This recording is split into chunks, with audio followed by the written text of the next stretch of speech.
Social media और OTT platform सहित जो भी साइट हैं इस तरह से इंटरनेट से जुड़े हुए, वहां आए दिनों शिकायतें आ रही थी। कोई भी मनचला या बदमाशी से किसी भी महिला की तस्वीर अपलोड करके आपत्तिजनक टिप्पणी आदि कर देता था।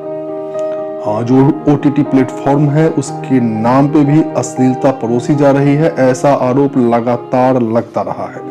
कुछ साइटें ऐसी थी जहां अच्छे कंटेंट भी थे, बावजूद यह पूरी तरीके से अब बदनामी की ओर बढ़ चला था। ऐसे में केंद्र सरकार ने काफी महत्वपूर्ण फैसला लिया है और जो भी लोग मोबाइल से सोशल मीडिया या ओटीटी प्लेटफॉर्म का प्रयोग करते हैं उनको सावधानी से ये सारे नियम सुनने चाहिए। हम आपको वीडियो में सारे नियम बताएंगे, साथ ही मंत्री का बयान भी सुनाएंगे। केंद्र सरकार ने बृहस्पतिवार को सोशल मीडिया और ओटीटी प्लेटफॉर्म्स को लेकर कोड ऑफ एथिक्स और रेगुलेशन जारी किए।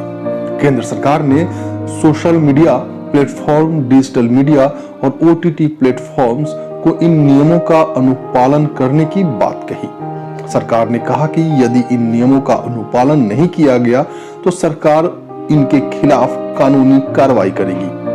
केंद्रीय सूचना एवं प्रसारण मंत्री प्रकाश जावड़ेकर ने कहा कि डिजिटल मीडिया का या किसी को भी अफवाह फैलाने और झूठ फैलाने का अधिकार नहीं है। तो आइए अब जानते हैं क्या है वो नियम और क्या है गाइडलाइंस। नियम व गाइडलाइंस। सोशल मीडिया को दो श्रेणियों में बांटा गया है, एक इंटरमीडिएट और दूसरा significant. Social media intermediate, significant social media intermediate पर अतिरिक्त कर्तव्य है। सरकार जल्द इसके लिए यूजर संख्या का नोटिफिकेशन जारी करेगा। शिकायतों का निपटारा करने वाले ऑफिसर का नाम भी रखना होगा। यह अधिकारी 24 घंटे में शिकायत का रजिस्ट्रेशन करेगा और 15 दिनों में उसका निपटारा करेगा। सिग्निफिकेंट सोशल मीडिया को चीफ कंप्लायंस अधिकारी की नियुक्ति करनी होगी। वह भारत में ही रहेगा। वह नियमों के अनुपालन का जिम्मेदार होगा। एक नोडल कॉन्टेक्ट पर्सन की नियुक्ति भी करनी होगी। वह भी भारत में ही रहेगा। वह 24/7 कानून लागू कराने वाले एजेंसियों के साथ समन्वय रखेगा। इसके अलावा सिग्निफिकेंट सोशल मीडिया प्लेटफॉर्म्स को रेजिडेंट ग्रीवांस ऑफिसर की भी नियुक्ति करनी होगी। सोशल मीडिया कंपनी को मंथली कंप्लायंस रिपोर्ट पब्लिश करनी होगी। इसमें शिकायतों की संख्या, उस पर क्या कार्रवाई हुई, उनका क्या निपटारा हुआ आदि की जानकारी भी देनी होगी। यूजर्स की प्रतिष्ठा से जुड़ी शिकायतें, विशेषकर महिलाओं की गरिमा से जुड़े मामलों में, जैसे प्राइवेट पार्ट्स की तस्वीरें, न्यूडिटी, सेक्सुअल एक्ट की शिकायत के बाद 24 घंटे के भीतर कंटेंट हटाना होगा। टीवी के सेल्फ रेगुलेशन की तर्ज पर ओटीटी प्लेटफॉर्म का सेल्फ रेगुलेशन करना होगा। ओटीटी प्लेटफॉर्म्स को खुद से क्लासिफिकेशन करना होगा। 13 से ऊपर 16+ एडल्ट कैटेगरी, इनके लिए सेंसर बोर्ड का एथिक्स कोड कॉमन होगा। कोर्ट के आदेश और सरकार द्वारा पूछा जाने पर सोशल मीडिया प्लेटफॉर्म को शरारती कंटेंट का ओरिजिनेटर बताना होगा। अब आइए सुनते हैं मंत्री जी क्या कहते हैं। तो आपके law and order, integrity of India, sovereignty of India, etcetera etcetera, तो आपको उसको हटाना पड़ेगा।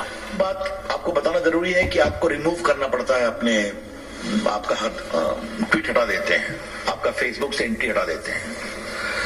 तो अगर कोई significant social media intermediate remove और डिसेबल करता है किसी यूजर के कंटेंट को, तो आपको उसको इंटीमेट कर सीक टू रिमूव द और disable access to the content of any social media user, you are required to give him reasons and also hear him. उसकी सुनवाई होनी चाहिए और उसके सुनवाई पर कोई जजमेंट आना चाहिए। और जैसे हम टीवी पे देखते हैं कि टीवी पर स्क्रॉल होता है, माफी मांगते हैं, कुछ दंड भी होता है, तो ये खुद करते हैं, सरकार नहीं करती। तो वैसा ही हम करना चाहते हैं कि ये होना चाहिए। और तीसरा, एक सरकार है तो सार्वभौम सरकार होती है, सॉवरेन सरकार होती है, तो एक ओवरसाइट मैकेनिज्म भी होगी। जहां एकदम तुरंत फैसले कभी करने पड़ते हैं, कोई बहुत बड़ा पेच तैयार हुआ तो ये ओवरसाइट मैकेनिज्म रहेगा। और ओटीटी प्लेटफॉर्म में एक और है कि अभी सेंसर बोर्ड होता है फिल्म वालों को, लेकिन ओटीटी को सेंसर बोर्ड नहीं है। तो हमने कहा है self classification of age related issues to be solve, and उसका एक प्रोसेस हो कि 13 से ऊपर 13+, 16+ and A category, there has to be a mechanism of parental lock and ensuring compliance that children don't see that.